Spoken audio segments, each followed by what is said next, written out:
Hello, everyone. Today we're going to be looking at an article talking about noise impacts on the ocean, more specifically, invertebrates within the ocean. This article came from Science Daily, which wrote about an article that reviews a bunch of other articles that are all talking about one topic in particular. Yep, you guessed it, noise pollution in the ocean. Both articles were published in March of this year, and the article that has all the scientific language and fancy words that most of us still don't really understand comes from the University of Exeter.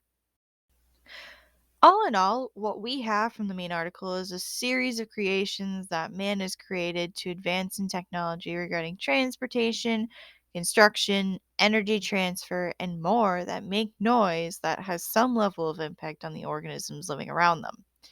The main focus would be these invertebrate organisms that are affected by these noisemakers in a potentially negative way. I mean, I'd be really cranky if I was living my peaceful life and then there was this construction crew that comes through my neighborhood, builds some giant noisemaker that doesn't benefit me whatsoever, and then just leaves it there.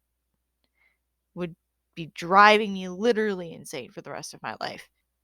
Anyways, now that I'm done being sarcastic, let's move on to the actual impacts that are being seen among these invertebrates that are determined by the articles, more from a broad scale.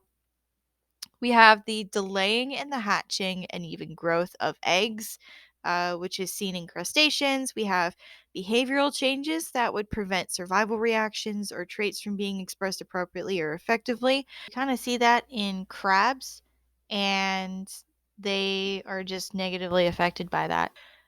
We have frequency damage in cephalopods. If you don't know what a cephalopod is, here's a cephalopod, here's a cephalopod, here's a cephalopod, and then here's one more cephalopod.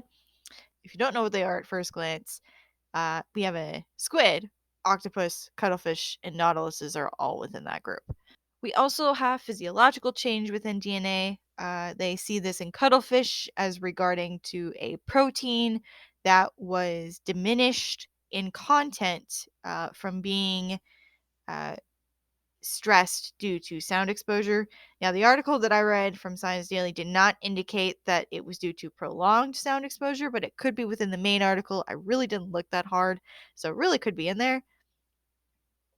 But overall, really what every article needs to have, and thankfully this one at least has it, is that we have the indication that more research is needed as sound is not fully explored, both terrestrially and marine wise.